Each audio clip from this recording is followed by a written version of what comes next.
Hello everybody and welcome to A Taste of Scotland's YouTube channel. I'm your host Jim Gordon. A lot of things to go over today and we got a real neat show I'm going to turn you on to here in just a little bit. First off, current events. Coming up on April 10th, the Taste of Scotland Society is going to have a membership gathering. If you've ever thought about joining us or just checking us out, see what we're like, you may want to join or not. That's up to you. But come on out and check it out. We'll have some music, have a little bit of food there. We're at Frog's Quarters in Franklin. This is the Friends of the Greenway building right there by the bridge in downtown Franklin. That is on April 10th. I believe it'll be 4 o'clock in the afternoon. Is that right? I think so. My consultant over here. So come on out, check this out. They'll have a lot of fun. See what we're all about. See if you want to join us. Also, we will be at the Frog's Quarters on May 8th. With they're going to have a craft show, and we're going to put a tent up there, one of the booths, and we will have some music for you, and be looking up some tartans. If you'd like to come and check out and see, I may be Scottish. I don't know. Well, we'll find out for you. What else we got going on? Oh, our big one, June 19th, Father's Day weekend. We will be having a Kayla there behind the Raskeller. This is, again, in Franklin, North Carolina. We've got the Jacobites by Name will be playing. We've got some Scottish food, hopefully in the street there, on the back street, for you to try out. Also, we'll be crowning our little Miss Tartan and honoring Clan Crawford, things we normally do at our festival, which was canceled this year due to COVID. That is all June 19th. Also, that same day, the town of Franklin will be having their Cherokee Scottish Heritage Celebration during the afternoon. We start up at 6 o'clock. Music starts at 7. Come on down and have some fun with us there on June 19th. Other things going on in the area. On May 15th, Maryville will be having the Smoky Mountain Highland Games. Lots of good music, a full slate of the Highland Games, the pole toss in the telephone pole, the caber toss, thank you. I had to get hinted on that one. That is May 15th and 16th in Maryville, Tennessee. Also, Grandfather Mountain still a go. That's the big one. That is on the second weekend in July. It's usually right after the 4th of July. If you've never had a chance and you get the opportunity to go to Grandfather Mountain, do it. It'll be well worth your while. It is an experience to itself there for sure. Other things, I'd like to mention the Scotsmen of the Carolinas.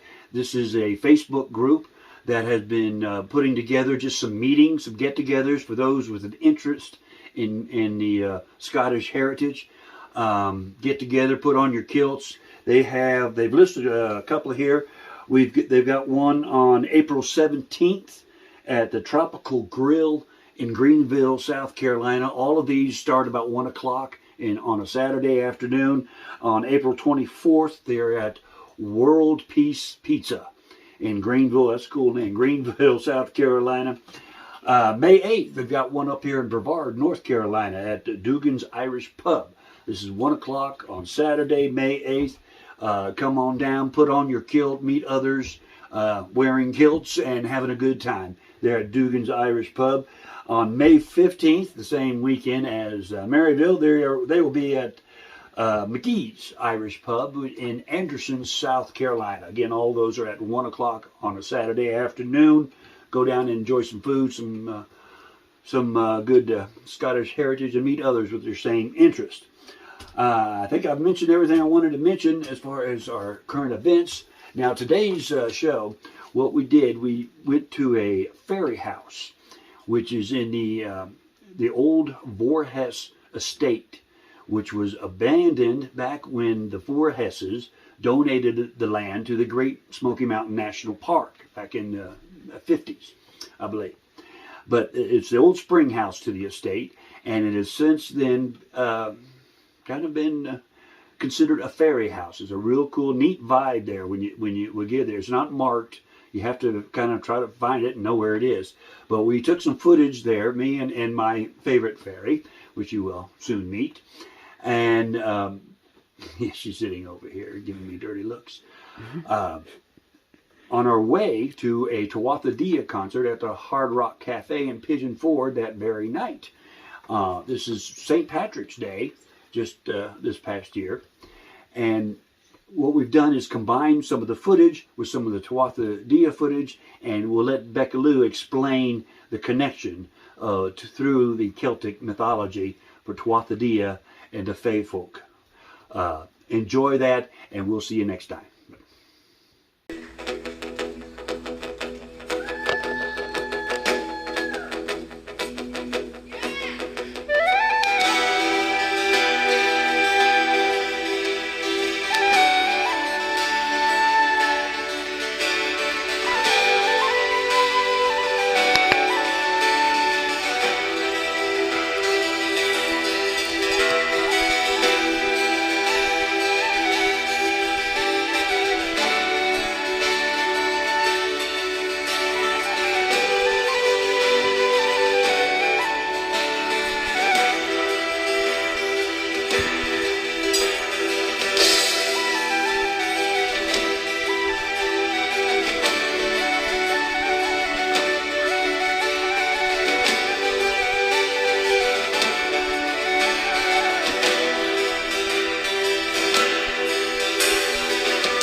Hard Rock, are you ready?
Moss of Indian, yes, me candy.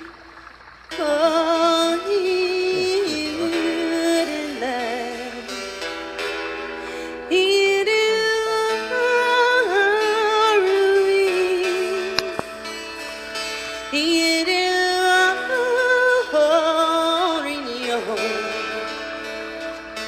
Islandine, oh,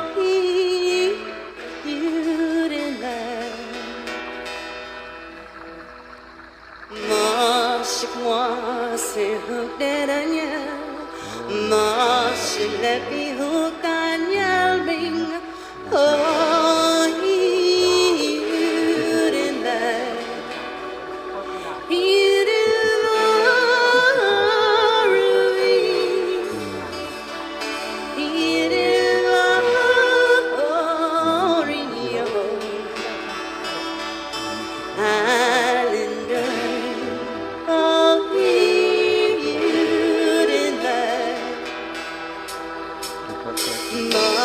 Since the point and the ave, said and dawned on a Monday.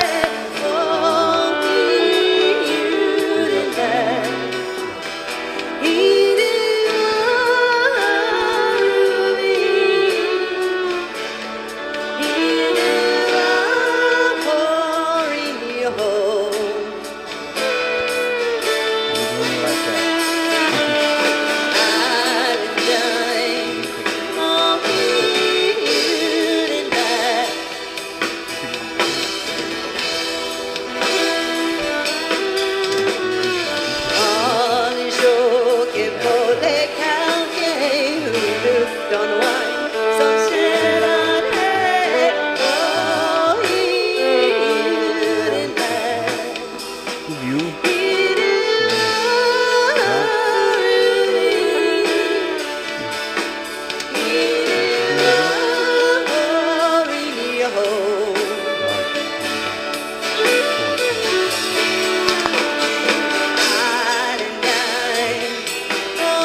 les jours qui font les cahiers, voodoo dans le wine, sans chardonnay.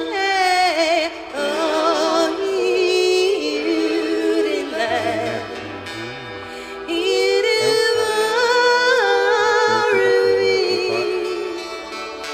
You did Rio.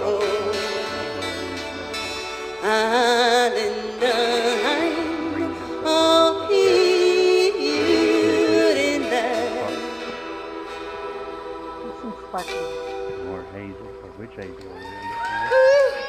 Thank you so much. Thank you so much. You guys, we get to, aside from last year, we get to travel a lot of different places and meet a lot of fantastic people. And we get to,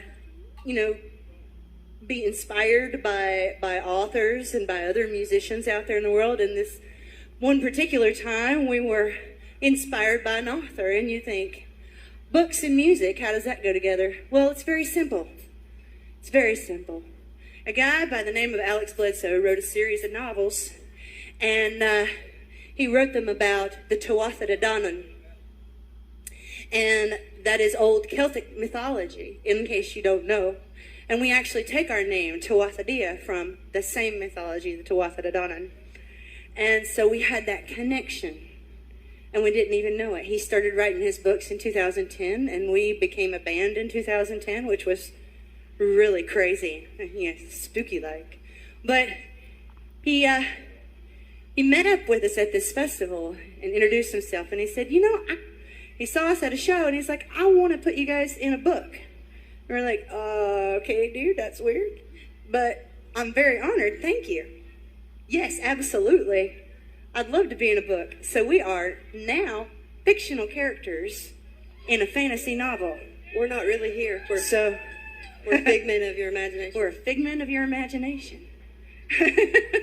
But if you guys want to know about this series of novels, it is called a Tuatha series. I think there's about 6 or 7 books. And all about the Tuatha Dea and the fairy folk who came over here from Ireland. And they've been hiding in the East Tennessee mountains, which is where we are.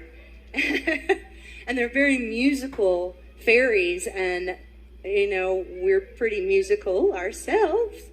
So the connections began to click, you know. So we thought, sure, we want to be in your books. And we started reading them. And we're like, wait a minute.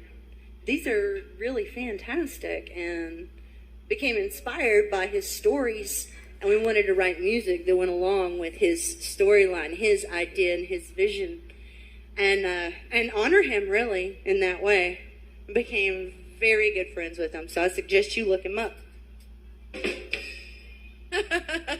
Our guitar player is gone. She just realized. He's just gone. Did y'all see that face? He'll be back, are you sure? It's got a part for the audience in it, and it's, I don't know how many people out there have any Scots blood. Do we have any Scottish folk out here tonight? A few, a couple, okay. Well, if you're Scottish at all, then you've heard the term Bravehearts, right? You've heard that term before? Well, it doesn't really apply to William Wallace from the movies. It actually applies to a guy by the name of Sir James Douglas that they kind of took it from. Same time frame, same time period. He was the right hand of Robert the Bruce. And he was called the Black Douglas because everybody was scared to death of him. He was the only person that ever put the Queen on her heels twice. He had long black hair and a big black beard, and everybody was scared to death of him. He was kind of like this pirate type character. But he was he was the most feared knight in Scottish history. Well, they took the word Bravehearts from him and his service to Robert the Bruce and gave it to William Wallace. And while I am a big admirer of William Wallace, I feel like we should give the term back to the man that it belonged to, which was Sir James Douglas. And so we've got a song here we want to play for you. It's going to be on the new CD. Matter of fact, we're getting ready to drop a actual single of this song out there for people to grab. But it's called The Black Douglas, a.k.a. Bravehearts. Your part is simple. Your part is, and I'm going to help you. I'm going to get you guys to practice it a couple of times. It's very simple. It's the word Bravehearts yelled at the top of your lungs on 3. 1, 2, 3. Bravehearts! 1, 2, 3. Bravehearts! 1, 2, 3. Bravehearts! 1, 2, 3. Bravehearts! That is your part of this song. You got it, right? My wife Rebecca is going to let you know when you're supposed to do that, and once you start it, you don't stop it. You are an important part, an important element of this piece of music. Absolutely. I'll tell you when it's coming. So here we go. We're going to start this thing out. It's going to require a little bit of drums from the back, and I'm just going to do something like this.